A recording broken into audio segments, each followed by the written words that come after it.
नमस्कार, यो हो समाचारमा स्वागत छ। म दिपेश घिमिरे। म शशि नेपाल। सुरु गरौँ अहिलेसम्मका प्रमुख समाचारबाट।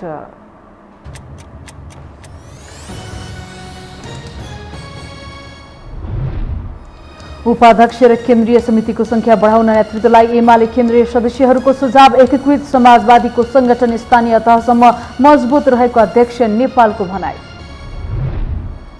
कांग्रेस सभापतिमा उम्मेदवारी दिने प्रकाशमान सिंहको घोषणा। संगठन कब्जा गर्ने मनसायले महाधिवेशन पटक पटक सारिएको आरोप। चाडपर्व नजिकिँदै जाँदा बजारमा भिडभाड बढ्यो। कोरोना संक्रमण दर ओह्रालो लागि पनि जोखिम कायममै रहेको जनस्वास्थ्यविदको भनाई। गम्भीर प्रकृतिका बिरामी भने घट्दै गए। राष्ट्रसङ्घको महासभामा भारत र पाकिस्तान बीच जुहारी। जम्मू कश्मीरमा नागरिकलाई यातना दिएको पाकिस्तानको आरोप। आतंकवादीलाई आश्रय दिएको भारतको प्रतिक्रिया। र एभरेस्ट प्रिमियर लिग EPL क्रिकेटमा काठमाडौँ किङ्स 11 को विजय सुरुवात। ललितपुर 7 विकेटले पराजय।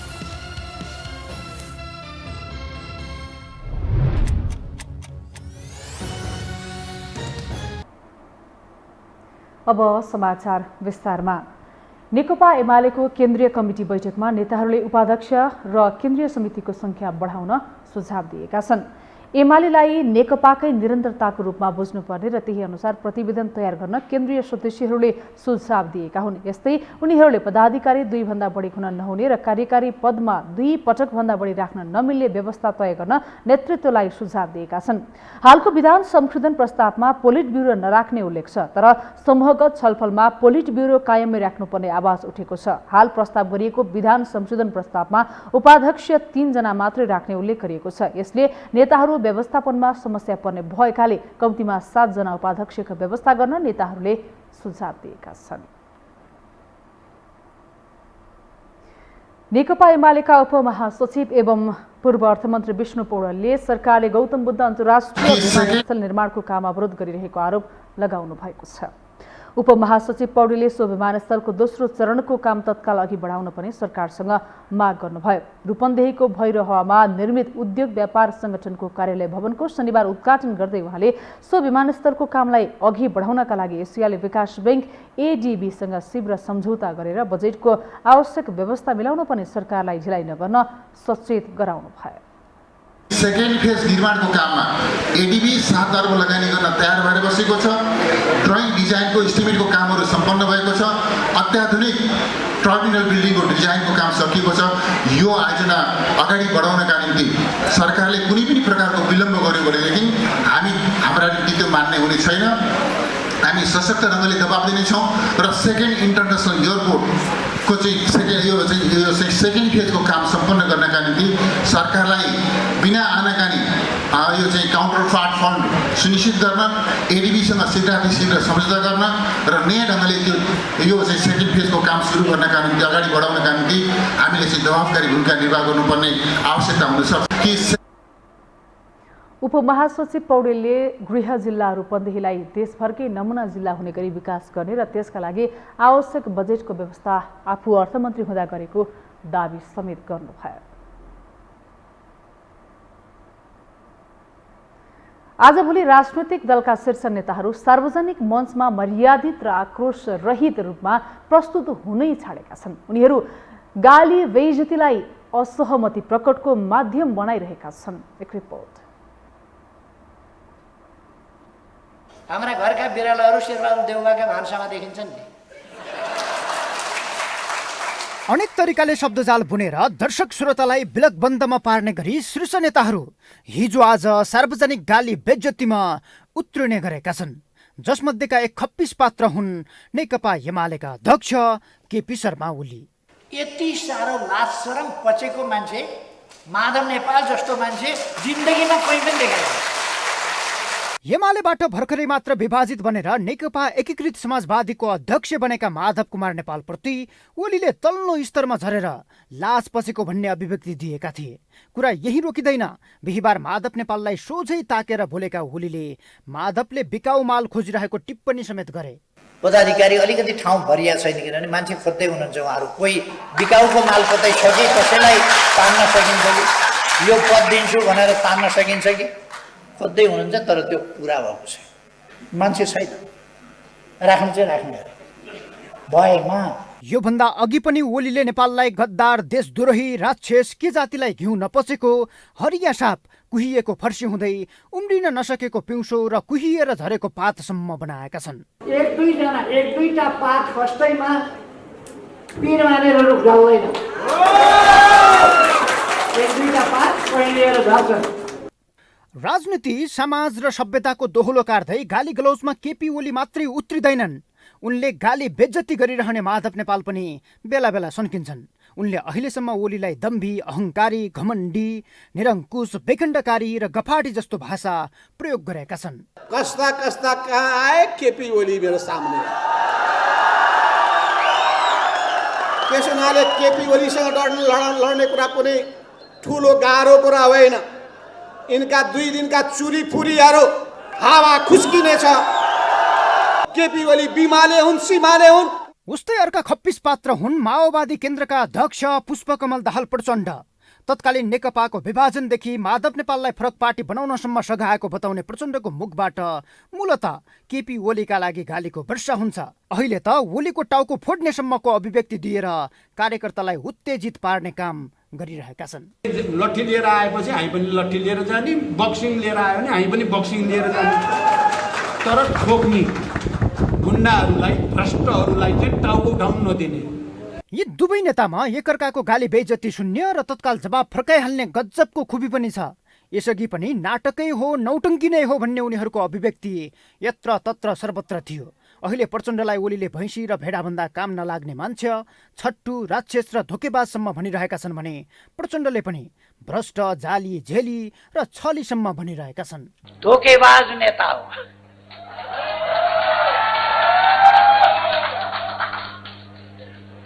राम्रो सम्धी, राम्रो ससुर, राम्रो ज्वाइँ, राम्रो बा, राम्रो काका, बेइमान नेता। उहाँ सबै हिसाबले राम्रो हुनुहुन्छ। एउटा मात्रै खराबी छ, छट्टु नेता, धोकेबाज नेता। नेपालको एउटा भ्रष्ट नेता हो, जाली झेली नेता हो केपी ओली भन्ने पनि थाहा छ उहाँहरूलाई। मलाई र हामीहरूलाई त उहाँहरूले सिकायो यो यति भ्रष्ट, यति बेइमान, यति छली। घृणायुक्त शब्दहरूको सहारा लिने र विषयलाई उत्तेजित बनाउने सवालमा शीर्ष नेताको सिको तल्लो तहका नेताहरूमा बढिरहेको छ। प्रचण्डले नाम लिँदा पनि एलर्जी हुन्छ भनेपछि उनका पूर्व सहकर्मी रामबहादुर थापाले आफू भिड्न तयार रहेको जवाब फर्काए। माधवलाई कुहिएको पात भन्ने ओलीको भाषा शैली उनकै पार्टीका तल्लो तहका नेताहरू पनि प्रयोग गरिरहेका छन्। नेकपा एमाले सोनाको पार्टी हो, सुनको पार्टी हो। केही पित्तलहरू झरेर गए, केही फलहरू कुहिन सक्छ, कुहिएका फलहरू झर्न सक्छ। यो त लोभी बाउनु। 22 जना समेत छोड्न नसक्ने अदालतमा जाने, अझ एमालेलाई गाली गर्ने। घृणा र आक्रोशयुक्त बानीको प्रयोग गर्ने र अनेकन तुच्छ बिम्बहरू मार्फत विरोधीहरूमाथि खनिने नेताहरूको शैलीले सभ्य, भद्र र भाषिक मर्यादाको अस्तित्व नै हराउँदै गएको छ। वामपन्थी पार्टीहरूको सबभन्दा ठुलो रोग त्यो प्रतिक्रियाबाट आफ्नो शक्ति बनाउने, राजनीतिक शक्ति चाहिँ कसरी निर्माण गर्ने भन्दाखेरि अरूलाई खराब देखाएर, अर्को नेतालाई खराब देखाएर, अर्को पार्टीलाई खराब देखाएर। किनभने अहिलेका पार्टीहरू सृजनात्मक भन्दा बढी ध्वंसात्मक छन्। मर्यादित, भद्र र शालीन रूपमा पनि आफ्नो असहमति वा फरक मत राख्न सकिन्छ भन्ने ध्यान नेताहरूमा छैन। फलत राजनैतिक दलका नेताहरूले सार्वजनिक अभिव्यक्तिबाट भाषाको मर्यादा मात्रै उडाएका छैनन्, आफ्नै होस पनि गुमाइरहेका छन्। यो हो टेलिभिजनका लागि सन्तोष बेके थापा, काठमाडौँ। अब बाँकी समाचार। नेपाली काङ्ग्रेसका नेता प्रकाशमान सिंहले पार्टी सभापतिमा उम्मेदवारी दिने घोषणा गर्नुभएको छ। नेता सिंहले पार्टीमा आमूल परिवर्तन ल्याउनका लागि पनि आफूले पार्टीको नम्बर 1 म्यान भएर काम गर्ने निष्कर्ष निकालेको पनि स्पष्ट पार्नुभयो। नेपाली काङ्ग्रेस काठमाडौँ महानगरपालिका वडा नम्बर 17 ले आज आयोजना गरेको एक कार्यक्रममा बोल्दै उहाँले अवसर पाएर पनि नेताहरूले काम नगरेका कारण पार्टी लथालिङ्ग अवस्थामा पुगेको उल्लेख गर्दै 14औं महाधिवेशनले पनि पुरानै नेतालाई नेतृत्व सुम्पिए नेपाली काङ्ग्रेसको हालत प्रजा परिषदको जस्तै हुने चेतावनी दिनुभयो। नेताहरू हामी चाहिँ सम्मान गर्छौँ, उहाँहरूको त्याग तपस्या कुर्बानी उहाँहरूले गर्नुभएको छ डेमोक्रेसी ल्याउनुमा, तर अवसर पाएर उहाँहरूले चाहिँ काम नगरेको र यो पार्टीको चाहिँ यो जुन लथालिङ्ग अवस्था छ, यदि हामीले चाहिँ यो लथालिङ्ग अवस्थालाई 14औं महाधिवेशनपछि ठिक नेतृत्वको हातमा चाहिँ यदि हामीले चाहिँ यो पार्टीलाई नेतृत्व सुम्पिन सकेन भने यो पार्टी प्रजा परिषदको चाहिँ बाटोमा चाहिँ अब चाहिँ हिँड्न धेरै दिन लाग्दैन। काङ्ग्रेसको 14औं महाधिवेशनको मिति पटक पटक सार्नुको कारण संगठन कब्जा गर्ने मनसाय रहेको पनि सिंहको आरोप थियो।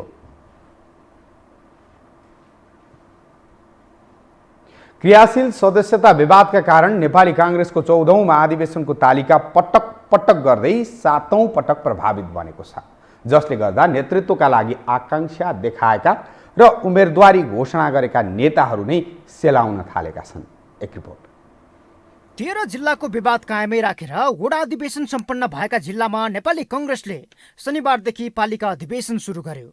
तर असोज 12 गते तोकिएको प्रदेशसभा क्षेत्रीय अधिवेशन, असोज 15 को प्रतिनिधि सभा निर्वाचन क्षेत्रीय अधिवेशन र एकमात्र प्रतिनिधि सभा निर्वाचन क्षेत्र भएका जिल्लाको जिल्ला अधिवेशन तथा असोज 18 मा हुने भनिएको एक भन्दा बढी निर्वाचन क्षेत्र भएका जिल्लाको जिल्ला अधिवेशन अब दशैं अघि नहुने भएको छ। पालिका माथिका सबै अधिवेशनको कार्यतालिका हेरफेर हुने भनिए पनि नेतृत्वले आगामी मितिसम्म तय गरेको छैन। फलत पदाधिकारी बैठकले कार्यतालिका संशोधन गरेपछि नेताहरूमा असन्तुष्टि बढ्ने मात्रै होइन, महाधिवेशन नै सर्ने परिपक्व वातावरण बन्न थालेको छ, जसले नेतृत्वका लागि आकांक्षा देखाएका तथा उम्मेदवारी नै घोषणा गरेका नेताहरूमा समेत उत्साह कम देखिन्छ। पटक पटक महाधिवेशन सार्ने कसरतले आकांक्षा देखाइरहेका नेताहरूको तनाव मत्थर त भएको छ, तर कार्यकर्तामाझ आफ्नो पकड भड्किने त्रास भने बढ्न थालेको छ। पार्टीको चाहिँ यो जुन लथालिङ्ग अवस्था छ, यदि हामीले चाहिँ यो लथालिङ्ग अवस्थालाई 14औं महाधिवेशनपछि ठिक नेतृत्वको हातमा चाहिँ यदि हामीले चाहिँ यो पार्टीलाई नेतृत्व सुम्पिन सकेन भने यो पार्टी प्रजा परिषदको चाहिँ बाटोमा चाहिँ अब चाहिँ हिँड्न धेरै दिन लाग्दैन। त्यही कारणले गर्दाखेरि मैले भने यो पार्टी त मैले भने नि म त अनुभव बोकेको छु, मैले देखेको छु, तर पार्टीमा चाहिँ आमूल परिवर्तन ल्याउनुको लागि चाहिँ नम्बर 1 म्यानै हुनुपर्ने रहेछ भन्ने मैले चाहिँ आफ्नो अनुभवबाट मैले चाहिँ अब चाहिँ त्यो चाहिँ एउटा कन्क्लुजन ड्र गरेर अब म चाहिँ नम्बर 1 म्यान भएर नेपाली कांग्रेस पार्टीलाई म चाहिँ के हो भन्दाखेरि संस्थागत गर्छु भनेर म अगाडि लागिरहेको छु। नेता प्रकाशमान सिंहले नेतृत्वका लागि दाबी गरिरहेका बेला उनकै पक्षमा अन्य 4 प्रमुख दाबीदार छन्। वरिष्ठ नेता रामचन्द्र पौडेल सहित महामन्त्री शशाङ्क कोइराला र केन्द्रीय सदस्य शेखर कोइराला सभापतिको तयारी गरिरहेका छन्। 4 जना बीच सहमति नहुँदा कसैले उम्मेदवारी घोषणा गरेका छैनन्। बरु उनीहरूमा महाधिवेशन नै सर्ने संकेत देखिएपछि तत्काललाई सहमति गर्नुपर्ने झन्झट पनि कम भएको छ। संस्थापन पक्षको तर्फबाट भने नेतृत्वका लागि सभापति देउबा फेरि दोहोर्याउने कसरतमा छन्। उनको पक्षमा क्रियाशील रहेका विमलेन्द्र निधिले साथ छोडेर सभापतिमा उम्मेदवारी घोषणा गरिसकेका छन्। कोही अहिले चाहिँ टाढा भएको छ, भोलि चाहिँ मतदान गर्ने बेला नजिक हुन्छ। कोही अहिले नजिक देखेको भोलि मतदान गर्ने बेला टाढा हुनसक्छ। कोही अहिले उम्मेदवार भएको छु भन्छ, पछि गएर चाहिँ उम्मेदवार नहुन सक्छ। कोही उम्मेदवार अहिले छैन भनेर भने पनि भोलि उम्मेदवार हुनसक्छ। पार्टीभित्र अरू चाहिँ नेतृत्वको महत्त्वाकांक्षाबाट सिर्जना भएको दूरीलाई त अब कार्यकर्ताहरू प्रतिनिधिहरू चुनेर आउँछन्, उनीहरूले नै त्यसको चाहिँ निर्णय दिइहाल्छन्। जे निर्णय दिन्छन् त्यो निर्णयलाई हामी सबैले स्वीकार गर्छौँ। 1.5 महिनाभित्र क्रियाशील सदस्यता वितरण र नवीकरण टुङ्ग्याउने गरी 2076 फागुन 16 मा तयारी थालेको कांग्रेसमा 1.5 वर्ष बित्यो, तर सदस्यता विवाद टुङ्गिएन। यसकै कारण 3 पटक महाधिवेशनको कार्यतालिका र 7औं पटक तल्लो तहका अधिवेशनको कार्यतालिका संशोधन गरियो। अझै पनि अन्यौलता कायमै रहँदा शुक्रबारको पदाधिकारी बैठकमा त महामन्त्री पूर्णबहादुर खड्काले महाधिवेशन सार्ने सम्मकै प्रस्ताव गरेपछि थप दुविधा कायम भएको छ। तर पार्टी विधान र संविधान बमोजिमको सुविधालाई समेत उपभोग गरिसकेको कांग्रेसले अब पनि महाधिवेशन सार्दा वैधानिकतालाई कसरी जोगाउँछ अन्यलपूर्ण छ। यो हो टेलिभिजनका लागि सन्तोष बेके थापा, काठमाडौँ। नेपालमा प्रधानमन्त्री नियुक्त भए लगत्तै छिमेकी मुलुक भारतबाटै विदेश भ्रमणको सुरुवात गर्ने पुरानो परम्परा छ। प्रधानमन्त्री हुन साथ नयाँ दिल्ली पुग्नै पर्ने विगतको परम्परालाई देउवाले पनि तोड्ने भएका छन्। प्रधानमन्त्री देउवाले आफ्नो पहिलो विदेश भ्रमण स्कटल्यान्डबाट सुरु गर्ने निश्चित भएको छ। एक रिपोर्ट। प्रधानमन्त्री नियुक्त भएको 2.5 महिनासम्म पनि सरकारलाई पूर्णता दिन नसकेका प्रधानमन्त्री शेरबहादुर देउवाले आफ्नो पहिलो विदेश भ्रमण भने आफै तय गरेका छन्। मन्त्री परिषदबाट निर्णय हुन बाँकी नै छ। यद्यपि प्रधानमन्त्री देउवाले आफ्नो पहिलो विदेश भ्रमण स्कटल्याण्डबाट सुरु गर्ने भएका छन्। देउवा जलवायु परिवर्तन सम्बन्धी अन्तर्राष्ट्रिय सम्मेलन कोप 26मा सहभागी हुन नोभेम्बरमा स्कटल्याण्ड जाने भएका हुन्। सामान्यतया नेपालका हरेक प्रधानमन्त्रीले छिमेकी मुलुक भारतबाट विदेश भ्रमणको सुरुवात गर्ने चलन पुरानो हो। अन्य मुलुकबाट विदेश भ्रमण सुरु गर्दा विशेष गरी भारत असन्तुष्ट मात्र होइन, सरकारको आयुमै गम्भीर असर पर्ने डरका कारण विगतदेखि नै अधिकांश प्रधानमन्त्रीले आफ्नो विदेश भ्रमण भारतबाट नै सुरु गर्दै आएका थिए। प्रधानमन्त्री हुन बित्तिकै भारत भ्रमणका लागि औपचारिक निम्तो दिने पुरानो चलनलाई भारतले पनि वास्ता गर्न छाडेका छन्। 29 असारमा नै प्रधानमन्त्री भएका देउवालाई भारतले अहिलेसम्म कुनै औपचारिक निमन्त्रणा दिएको छैन। नेपाल भारत बीचको चिसिदो कूटनीतिक सम्बन्ध र संवादहीनताको परिणाम भएको परराष्ट्र मामिलाका जानकारहरू बताउँछन्। भविष्यमूलक बाटो पहिलाउने, सम्बन्ध बनाउने अवसर गुमाएका छन्। त्यस अवस्थामा अहिले आएर नेपाल र भारतको बिचमा संवादहीनताको अवस्था छ। त्यसलाई जति ढाकछोप गरे पनि यथार्थता लुक्दैन, लुकेको छैन। लामो राजनीतिक संक्रमण कालपछि बनेको स्थायी सरकार दल र दलका नेताहरूको राजनीतिक स्वार्थका कारण टिक्न सकेन। मुलुक पुनः राजनीतिक संक्रमणको शिकार बन्न पुग्यो। आन्तरिक राजनीतिक संक्रमणको प्रत्यक्ष प्रभाव मुलुकको परराष्ट्र मामिलामा पनि परेको छ। भू राजनैतिक दृष्टिले संवेदनशील नेपाल परराष्ट्र मामिला र छिमेकी मुलुकहरूसँगको सम्बन्ध र अन्तर्राष्ट्रिय कूटनीतिमा पूर्ण असफल हुँदै गएको धेरैको तर्क छ। हाम्रो राजनीति अस्थिर छ, तर हामीले कूटनीतिलाई पनि अस्थिर बनाउँदै लिएर गएका छौँ, जुन राम्रो सङ्केत होइन। परराष्ट्र मामिला भनेको मुलुकको हुन्छ, सरकारको हुँदैन। प्रत्येक प्रधानमन्त्री फेरिँदै जाँदाखेरि परराष्ट्र मामिला फेरिँदैन। त भारत, चीन र अमेरिका तीनवटै राष्ट्र यसरी चाहिँ नेपालको भित्रको आफ्नो आन्तरिक राजनीतिमा यसरी त्यो कन्फ्युजनमा पर्नु र त्यो चाहिँ गन्जागोलमा हुनु चाहिँ त्यसले हाम्रो परराष्ट्र मामिलालाई राम्रो सङ्केत गर्दैन। सार्वभौम मुलुकले आफ्नो विदेश भ्रमण जहाँबाट सुरु गरे पनि मुलुकको अधिकारको विषय हो भने सबै मुलुकसँग सुमधुर सम्बन्ध कायम गर्नु कूटनीतिक क्षमता हो। आन्तरिक राजनीतिक परिस्थिति जस्तो भए पनि मुलुकको अन्तर्राष्ट्रिय मामिला सधैँ फराकिलो र सुदृढ हुनु आवश्यक छ। तर परिस्थितिले मुलुकको 43औं प्रधानमन्त्रीका रूपमा सत्ताको बागडोर सम्हालिरहेका देउवा सरकारको ध्यान यसतर्फ पुगेकै छैन। पार्टीगत र आन्तरिक राजनीतिक किचलोका कारण छिमेकी मुलुक र अन्तर्राष्ट्रिय मुलुकसँगको सम्बन्ध सुधारमा चासो शून्य छ। नेपालको भौगोलिक अवस्थिति र भू राजनैतिक पेरिफेरीलाई मध्यनजर गर्दै कूटनीतिक प्रभावकारिता बढाउनतर्फ समयमा नै सबैको ध्यानाकर्षण हुन जरुरी छ। यो टेलिभिजनका लागि क्यामेरामा निशान्त तामाङका साथमा निम्लिकी शेर्पा, काठमाडौँ। हामीसँग समाचार बाँकी छन्, अहिलेलाई विश्राम।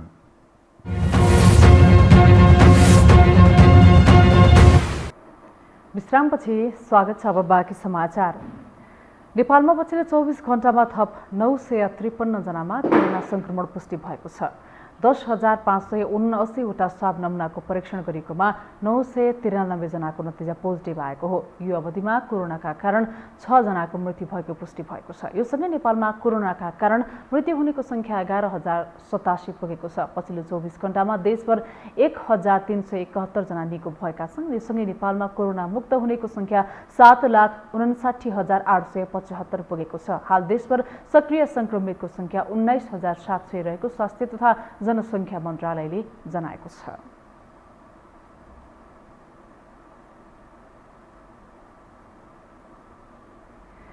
चितवनमा कोरोना संक्रमणको ग्राफ ओह्रालो लाग्दै गएको भए पनि जोखिम भने कायमै रहेको छ। चितवनमा सक्रिय कोरोना संक्रमितको संख्या 500 भन्दा माथि रहेको छ। सक्रिय संक्रमितको संख्या 500 भन्दा माथि भए पनि अहिले विद्यालय र बजार पूर्ण रूपमा खुलेका छन् भने चाडपर्व नजिकिँदै गएकाले कोरोना संक्रमणको जोखिम कायमै रहेको स्वास्थ्य कार्यालय चितवनले जनाएको छ। शुक्रबारसम्म चितवनमा 585 जना सक्रिय कोरोना संक्रमित रहेका छन्। जोखिम कायमै रहेको भए पनि पछिल्लो समय कोरोना संक्रमितको संख्या भने घट्दै गइरहेको छ। चितवनमा पीसीआर परीक्षणमा 10% भन्दा थोरैमा संक्रमण देखिने गरेको छ। कोरोना गम्भीर प्रकृतिका बिरामी घट्दै जानु र मृत्युदरमा कमी आउनुले पनि कोरोनाको संक्रमण दर घटेको स्वास्थ्य कार्यालय चितवनले जनाएको छ। पछिल्लो पटक चितवनमा कोरोनाको जोखिम निरन्तर घट्दै गएको अवस्था छ हैन। तथापि अझै पनि हाम्रो सक्रिय सङ्क्रमित 500 भन्दा माथि छन् र अहिले हामीले 2-3टा तरिकाले विश्लेषण गरिरहेका छौँ डाटालाई।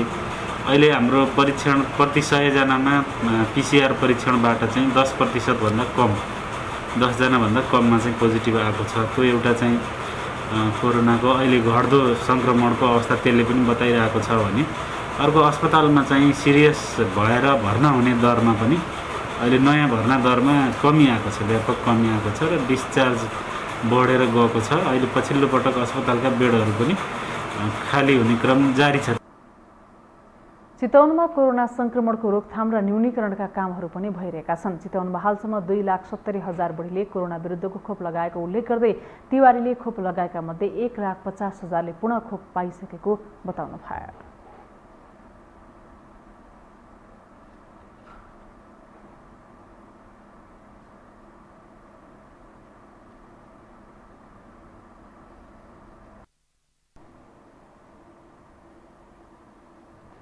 अब बाँकी समाचार।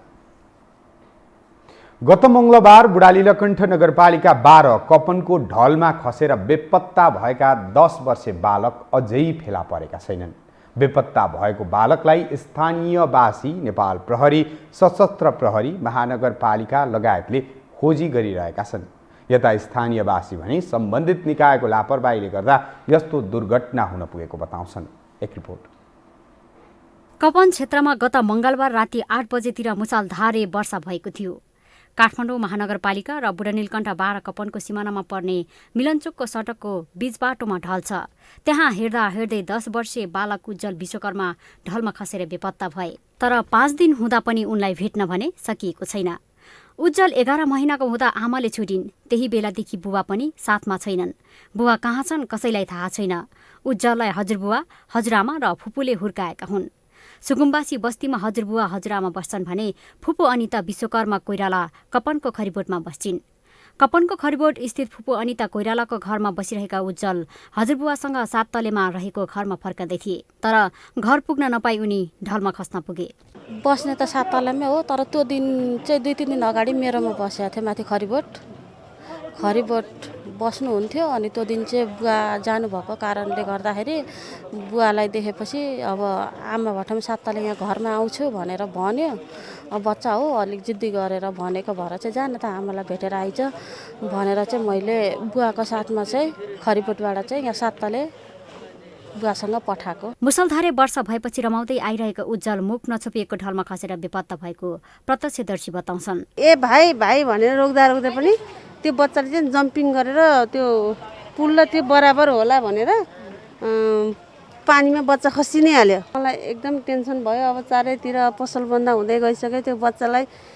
अनि अब कसरी निकाल्ने के गर्ने भनेर मैले पुलिसलाई फोन गरेँ, कन्ट्रोल रुममा फोन गरेँ। अनि सरहरू त्यही 15-20 मिनटभित्रमा आइपुग्नु भयो। हामी त 10-11 बजीसम्म हामी यहीँ नै थियौँ, तर बच्चाको भेट्न कोसिस गर्दा पनि भेट्न सकेन। जुन बार लगाएको थियो त्यो बार लगाइदिएको भए अब यो सदाबार चाहिँ भलबाडी आइरहने खोलो हो। यो खोलोमा जति पनि बजार गर्ने बालबच्चा आफ्नोदेखि अर्कोसम्मको बच्चाहरूको सुरक्षित, ठुलादेखि सानोसम्म सुरक्षित हुन्थ्यो। पहिले यो बार लगाइदिए बच्चाको धेरै सुरक्षित हुन्थ्यो। तर चाहिँ यहाँ चाहिँ अलिकति हेलचराइ भएको जस्तो लाग्छ मलाई। कपन क्षेत्रको बाटो बिग्रिएको 4 वर्ष भइसक्यो र केही महिना अघि ढल राखेको क्षेत्रमा ढलान गर्ने काम भइरहेको थियो। वर्षायाममा काम हुन नसकेपछि त्यो ढल नछोपी धराप पारेर छाडिएको स्थानीयवासीहरू बताउँछन्। स्थानीय तहलाई जानकारी गराउँदा समेत व्यवस्था गरेपछि यस्तो घटना हुन पुगेको उनीहरू बताउँछन्।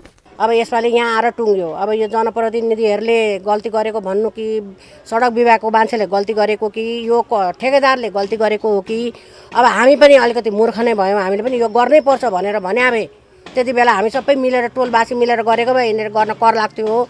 अब त्यो बेलामा कोही पनि बोलेनन्। अब अहिले के गर्नु, अब मान्छे अब हुनामी भयो, मान्छे त्यस्तो गयो, बच्चा आएर हुर्र आएर त्यहाँनिरबाट अब सम्म देखिन्छ मान्छे त अब यहाँ सम्म नै देखिन्छ नि, मान्छे एकदम निश्चल हुन्छ नि। कति मोटरसाइकलै यहाँबाट लान लागेको थियो, यतिसम्म गरिदिएको भए हुन्थ्यो। हामीले यहाँ 2टा गाडा छेकाबार पनि लगाएको थियौँ, बेन्च नै हरायो। महानगरीय प्रहरी प्रभाग कपान र विपद व्यवस्था लगायत प्रहरी टोलीले निरन्तर उज्जवलको खोजी गरे पनि फेला नपरेको महानगरीय प्रहरी वृत्त बौद्धका प्रमुख प्रहरी नायब उपरीक्षक नवीन कार्की बताउँछन्। त्यो दिन पानीको बहाव बढी थियो, धेरै थियो, ढल पनि भरिएको थियो, बाटो मुनि पनि भरिएको थियो, माथि पनि बाटोमा चाहिँ खोले बगिरहेको अवस्था थियो। र अब यो चाहिँ ढलभित्र भएको हुनाले र खोलाभित्रमा गइसकेको अवस्था जस्तो बुझिन्छ र बगाएर कहीँ अन्यत्र लगेको हो कि ढलभित्र अड्किया छ भन्ने यकिन गर्न नसकेर नै यो हामीले भेट्न नसकेको अवस्था हो। खोजी कार्य जारी छ र भेट्न सक्ने सम्भावना पनि त्यतिकै रहेको छ। अब जुन हामी विकास निर्माणका काम गर्छौँ त्यतिखेर नि सावधानीपूर्वक गरिएन भने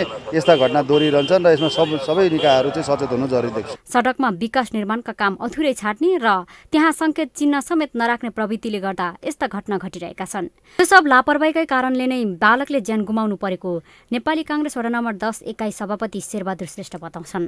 सुरुमा हामीले त्यसलाई सुरक्षाको लागि भनिरहेको थियौँ, भन्दै बाढी छ, म पनि यही खोलामा बस्छु, हामी पनि पीडितै छौँ र गरिरहन्छौँ भन्दाखेरि पानी रहेपछि केही ठाउँ गएर चाहिँ जस्तो दिएर केही ठाउँमा हामीलाई स्थानीय जनप्रतिनिधिहरूले हामीलाई राहत दिनु पनि भएको थियो। तर यो विषयमा चाहिँ ध्यान आकर्षण भएन, ध्यान गराइरहँदा नि ध्यानै सुनाइ भएन भन्नुपर्छ। अहिलेको यो चरम लापरवाही नै हो। यो लापरवाहीले ज्यान गएको छ भने काठमाडौँ वासीका लागि यो कारुणिक घटना नौलो होइन। यस्ता घटना पटक पटक घटिरहेका छन्। तर पनि विकास निर्माणको काम गर्ने सरकारी निकायको लापरवाहीले गर्दा सर्वसाधारणले अकालमा ज्यान गुमाउने क्रम रोकिएको छैन। सडक, खानेपानी, ढल तथा त्यससँग सम्बद्ध विकासका काम गर्दा ठाउँ ठाउँमा ज्यानमा र धराप खाल्टाहरू यथावत रहँदा त्यसमै खसेर धेरैले ज्यान गुमाएका छन्। यस्ता विषयमा सरकार गम्भीर बन्न भने सकेको छैन। यो टेलिभिजनका लागि क्यामेरामा शिर श्रेष्ठका साथमा लीलामाया ठटाल, काठमाडौँ। विश्व शान्तिको कामना गर्दै नेपाल स्काउटले आज काठमाडौँमा सम्पदा साइकल यात्रा निकालेको छ। अन्तर्राष्ट्रिय शान्ति दिवसको अवसर पारेर काठमाडौँ उपत्यकाभित्र रहेका सम्पदाहरू बुढाली र कण्ठ मन्दिर, बौद्ध स्तूपा, पशुपतिनाथ, स्वयम्भू, पाटन दरबार र भक्तपुर दरबार क्षेत्रबाट शनिबार बिहान एकैसाथ विश्व शान्तिको कामना गर्दै सम्पदा साइकल यात्रा निकालिएको हो। युवा सहितको सहभागितामा विश्वमा शान्तिको सन्देश दिने उद्देश्यले बुद्धको जन्मस्थल नेपालमा पनि सो साइकल यात्रा आयोजना गरिएको स्काउटका राष्ट्रिय संयोजक लोकबहादुर भण्डारीले जानकारी दिनुभयो। उहाँले आफूहरूले नेपाल स्काउटलाई स्थापित संस्थाको रूपमा विकास गर्न सफल भएको दावी समेत गर्नुभयो। काठमाडौँको बसन्तपुरमा एक कार्यक्रमका बीच सो साइकल यात्राको समापन गर्दै संयोजक भण्डारीले हरेक नेपालीको घर घरमा पुगेर सेवा दिने गरी यसको संयन्त्रको निर्माण गरिएको पनि बताउनुभयो।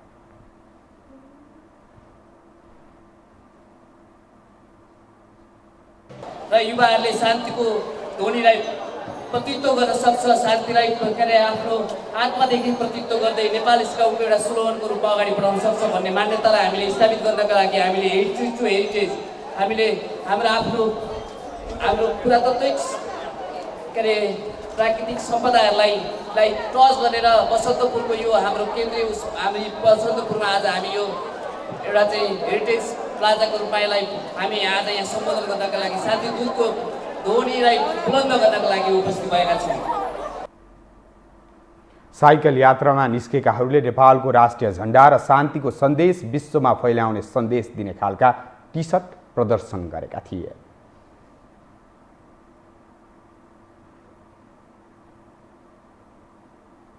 विराटनगर महानगरपालिकामा आकाशे पुल बनाउने योजना अलपत्र परेको छ। सम्बन्धित निकायको समन्वयकारी भूमिकाको अभाव तथा स्थान सुनिश्चित नगरी योजना कार्यान्वयन गर्न खोज्दा झण्डै 2.5 करोड रुपियाँको योजना अलपत्र परेको हो।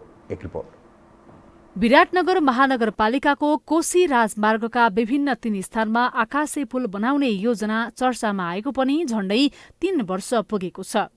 2077 साल चैत्र 2 गते विराटनगर महानगरपालिकाका प्रमुख भीम पराजुलीले नगर क्षेत्रको बरगाछीमा एक कार्यक्रमका बीच आकाशे पुलको विधिवत शिलान्यास गर्नुभएको थियो। त्यस यता आकाशे पुलको डिजाइन गरी ठेक्का समिति लगाइए पनि हालसम्म पुल निर्माणले पूर्णता पाउन सकेको छैन। पुल बनाउने ठाउँको स्थलगत अध्ययन नगरी निर्माण प्रक्रियालाई अघि बढाइएको तथा सम्बन्धित निकायको ढिला सुस्तीका कारण निर्माण अलपत्र परेको स्थानीय तथा सरोकारवालाहरूले बताउने गरेका छन्।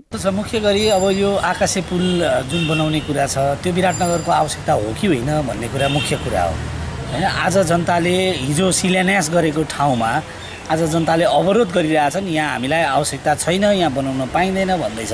यो विषयहरू पूर्व रूपमा तयारी नगरिकन चाहिँ एक्कासी कसैको दिमागमा कसैको मनमा चढ्यो अब आकाशे पुल बनाउनु पर्छ भनेर चाहिँ अनि आकाशे पुलको तयारी गर्ने जुन यो गतिविधि या यो सोचको कारणले गर्दा आज यो डिस्टर्ब भइरहेछ मैले देखेको मुख्य गरी। महानगरपालिकाले आकाशे पुल निर्माणका लागि झन्डै 2076 साल फागुन 16 गते टेन्डर निकालेको थियो। त्यसको झन्डै एक वर्षपछि अर्थात् 2077 माघ 28 गते मात्र महानगरले ढिला गरी ठेकेदारहरूको टेन्डर स्वीकृत गरेको थियो। नगर क्षेत्रको सुन्दरता अभिवृद्धि र सडक व्यापार गर्न पैदल यात्रीलाई सहजताका निम्ति महानगरको घाँस चोक, बरगाछी र कञ्चनबाडी चोकमा गरी 3वटा फलामी संरचनाको आकाशे पुल बनाउने गरी योजना अघि बढाइएको थियो। त्यसमध्ये बरगाछी समेतको 2 स्थानमा आकाशे पुल निर्माणको ठेक्का विराटनगर 12 को कला बिल्डर्सले पाएको छ भने कञ्चनबाडी चोकमा आरके बिल्डर्सले निर्माणको ठेक्का पाएको छ। महानगरले 3वटै पुलका लागि 2 करोड 47 लाख रुपैयाँमा ठेक्का लगाएको छ। घाँसचोक र बरगाछीमा आकाशे पुल निर्माणको जिम्मा पाएको कला बिल्डर्सले आवश्यक सामग्री र प्राविधिक भारतबाट झिकाइसके पनि बनाउने ठाउँको सुनिश्चितता हुन नसक्दा निर्माणले पूर्णता पाउन नसकेको बताएको छ। यसअघि भट्टीमोड छेउको घाँसचोकमा पुल बनाउने भने पनि त्यो ठाउँमा अन्य संरचना निर्माण हुने भएपछि त्यहाँको पुललाई पाञ्चाली मोडमा सारिएपछि विवाद सृजना भएको हो। कला बिल्डर्सले सो ठाउँमा भदौ 18 गते यता जग निर्माणको काम सुरु गरे पनि स्थानीयको विरोधका कारण निर्माण कार्य रोकिएको छ। पुल निर्माण गर्न लागि छेउका जग्गा धनीहरूसँग समन्वय नगरी त्यहाँ निर्माण गर्न खोजिएपछि सम्बन्धित जग्गा धनीहरूले निर्माण रोक्न महानगरमा निवेदन दिएपछि काम रोकिएको कला बिल्डर्सका प्रोपाइटर सञ्जय यादव बताउँछन्। मेरो यार्डमा छड 25 टन छ, लगभग 50-60 टन मेरो फलामे आकाशे पुलको ल्याएर राखिरहेको छु। काम पनि हुँदैछ, सबै कटिङ भइसकेको छ र मैले यो काम भनेको थिएँ। मैले सुरु गरेपछि ढिलो पनि सुरु भयो र म 2 महिनामा काम गरिदिन्छु र मैले भनेको थिएँ दसैँसम्ममा म दसैँमा चालु गरिदिन्छु भनेको थिएँ र लगभग मेरो माथिको फेब्रिकेसन गर्ने काम चाहिँ कम्प्लिट भइसकेको छ र मैले अगर यो अहिले डिस्टर्ब नभएको भए दशैंमा हाम्रो आकाशे पुल चालू भइसकेका हुन्थ्यो। विराटनगर महानगरपालिकाका प्रमुख भीम पराजुलीले भने महानगरको विकाससँग जोडिएको विषयवस्तुमा सबैले सहयोग गर्नुपर्ने बताए। हाल देखिएका विवादहरूलाई समाधान गरेर चाँडै निर्माणलाई पूर्णता दिने उनको भनाइ छ। अब हाइवेले सडकभित्र बनाउने नगरपालिकाले निजी जमिनमा त कसैको घरमा निजी जमिनमा त नगरपालिकाले पक्कै पनि बनाउँदैन, किनभने यसको चाहिँ छले सडक परियोजनाबाट स्वीकृति लिएर सडकबाट स्वीकृति लिएर महानगरपालिकाले बनाएको हो। सडकमा बनाउने कुरामा कसैको त घरमा स्वाभाविक रूपमा पर्छ, हाइवेमा घर भइसकेपछि कसैको त स्वाभाविक रूपमा पर्छ नि। मलाई लाग्छ त्यसमा सहयोग गर्नुहुनेछ भन्ने पनि हामी विश्वस्त छौँ। महानगरपालिकाले आकाशे पुलको अवधारणा ल्याए पनि सरोकारवाला पक्षहरूसँग पर्याप्त छलफल नगरिएको र स्थानीयलाई विश्वासमा लिन नसकिएका कारण निर्माण सम्पन्न हुन सकेको छैन। यसको समयमा निर्माण कार्य सम्पन्न गर्नका लागि सरोकारवाला सबै पक्ष र निकाय बीच समन्वय हुनु जरुरी देखिएको छ।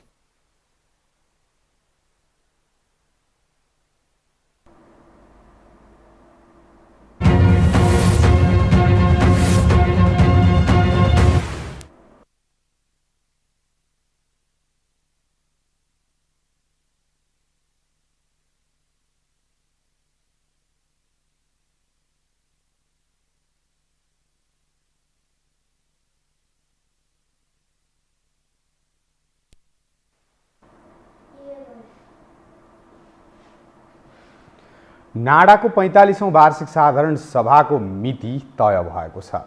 शुक्रबार काठमाडौँको एक होटलमा बसेको केन्द्रीय कार्य समितिको बैठकले नाडाको आउँदो 45औं वार्षिक साधारण सभा तथा निर्वाचन मङ्सिर महिनामा सम्पन्न गर्ने तय गरेको हो। 45औं वार्षिक साधारण सभा तथा निर्वाचन 2078 साल मङ्सिर 22 र 23 गते सम्पन्न हुने नाडाले जनाएको छ। नाडाका अध्यक्ष कृष्णप्रसाद दुलालको अध्यक्षतामा बसेको केन्द्रीय कार्य समितिको बैठकले सो निर्णय गरेको हो। नाडाको संशोधित विधान 2078 अनुसार प्रत्येक 2 वर्षमा अध्यक्ष लगायत संस्थागत तथा साधारण गरी 27 जना केन्द्रीय कार्य समितिको निर्वाचन हुनेछ। नाडाले 7 वटै प्रदेशमा संस्थागत प्रदेश स्तरीय एसोसिएसन समेत गठन गरिसकेको जनाएको छ।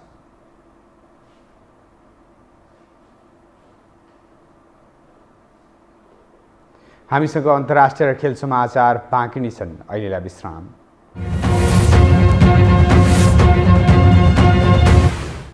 विश्रामपछि पुनः स्वागत छ। अब पालो अन्तर्राष्ट्रिय समाचारको।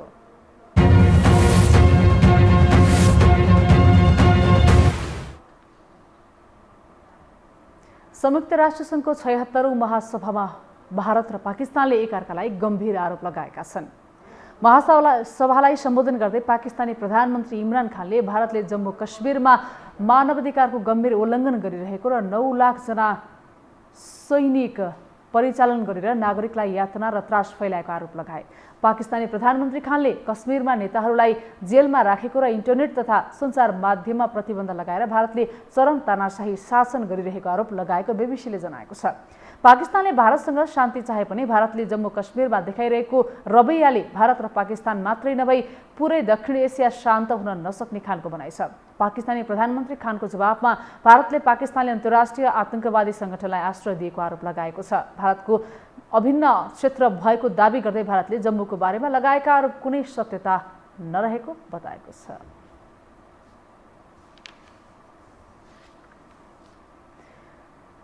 समानता आन्दोलन की सशक्त नेतृत्व महिला अधिकारकर्मी कमला भासिनको शनिबार निधन भएको छ। नारीवादी विचार र अभियानका लागि चर्चित भासिन दक्षिण एसियाली महिला अधिकार अभियानकी महत्त्वपूर्ण पात्र हुन्। भासिनको निधनले भारत र दक्षिण एसियाली क्षेत्रमा मात्र नभई विभिन्न विश्व महिला आन्दोलनका लागि ठूलो क्षति पुगेको हो। एक रिपोर्ट। महिला आन्दोलनकी एक सशक्त नक्षत्र कमला भासिनले यस संसारबाट बिदा लिएकी छिन्। नारीवादी सामाजिक अभियन्ता तथा महिला अधिकार कर्मी कमला भासिनको 75 वर्षको उमेरमा निधन भएको हो।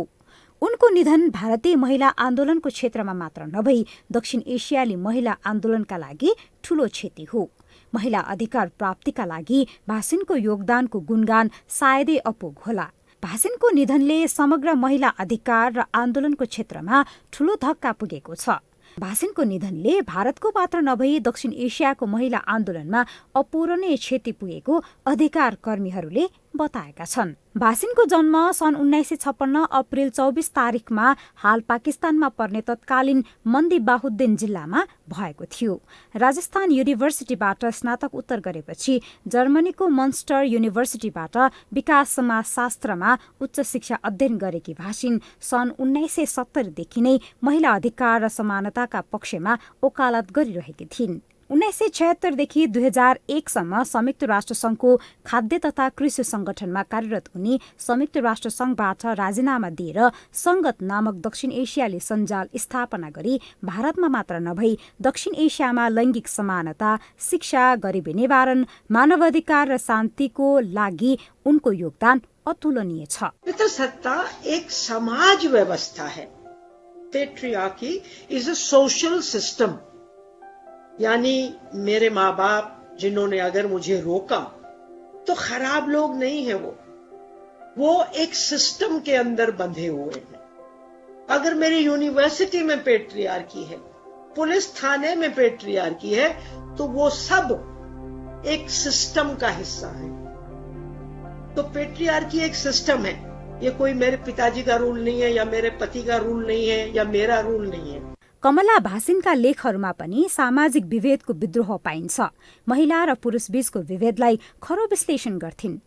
भासिनका लाफिङ matters, exploring masculinity, borders and boundaries women in India's partition, what is patriarchy जस्ता कृतिहरू प्रकाशित छन्।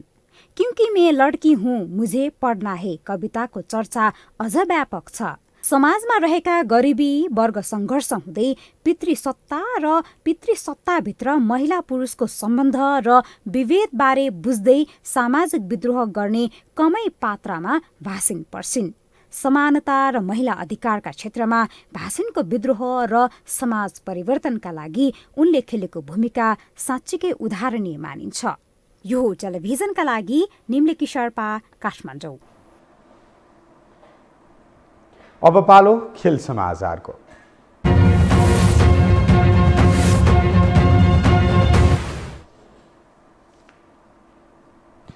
एभरेस्ट प्रिमियर लिग इपिएल क्रिकेटमा काठमाडौँ किङ्स 11ले विजय सुरुवात गरेको छ। आज भएको उद्घाटन खेलमा काठमाडौँले ललितपुरलाई 7 विकेटले हराएको हो। साबिक विजेता ललितपुर प्याक्रेसले दिएको 158 रनको लक्ष्य काठमाडौँले 14 ओभर 2 बलमा 3 विकेटमा भेट्टायो। काठमाडौँका लागि रायन बल्स र रहमान उल्लाह गुरबाजले अर्धशतकीय पारी खेले। बल्सले अभिजित 53 रन र गुरबाजले 59 रन जोडे। काठमाडौँका सुभाष ककुरेल 0 र अमित श्रेष्ठ 4 रनमा आउट भए। ललितपुरका पवन सरफाजले 1 विकेट लिए। कीर्तिपुर मैदानमा टस हारेर पहिले ब्याटिङ गरेको ललितपुरले 20 ओभरमा 8 विकेट गुमाएर 157 रन बनाएको थियो। ललितपुरका सरफाजले 61 रनको अर्धशतकीय पारी खेले पनि टिमलाई जिताउन भने सकेनन्। त्यस्तै योगेन्द्र सिंह कार्कीले 33 रन जोडे। काठमाडौँका जितेन्द्र मुखियाले 4 विकेट लिए। र्यान्स बल र गुलसन झाले 2-2 विकेट लिए। कप्तान सन्दीप लामिछानेले 4 ओभरमा 44 रन दिए भने शाहिद अफ्रिदीले 4 ओभरमा 32 रन खर्चिए। चौथो संस्करणको Everest premier league EPL cricket आजदेखि सुरु भएको हो। 6 टिमले खेल्ने प्रतियोगिताको विजेताले 50 लाख रुपियाँ र उपविजेताले 15 लाख रुपियाँ प्राप्त गर्नेछन्।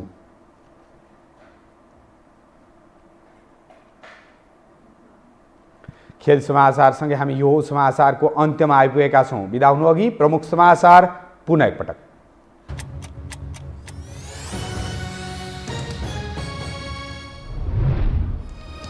उपाध्यक्ष र केन्द्रीय समितिको संख्या बढाउन नेतृत्वलाई एमाले केन्द्रीय सदस्यहरूको सुझाव। एकीकृत समाजवादीको संगठन स्थानीय तहसम्म मजबुत रहेको अध्यक्ष नेपालको भनाइ।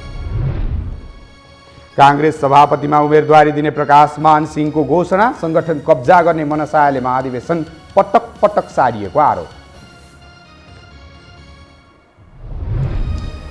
चाडपर्व नजिकिँदै जाँदा बजारमा भिडभाड बढ्यो। कोरोना संक्रमण दर ओह्रालो लागे पनि जोखिम कायमै रहेको जनस्वास्थ्यविदको भनाई। गम्भीर प्रकृतिका बिरामी भने घट्दै गए। राष्ट्रसङ्घको महासभामा भारत र पाकिस्तान बीच जुहारी। जम्मू कश्मीरमा नागरिकलाई यातना दिएको पाकिस्तानको आरोप। आतंकवादीलाई आश्रय दिएको भारतको प्रतिक्रिया। र एभरेस्ट प्रिमियर लिग इपिएल क्रिकेटमा काठमाडौँ किङ्स 11को विजय सुरुवात। ललितपुर 7 विकेटले पराजित।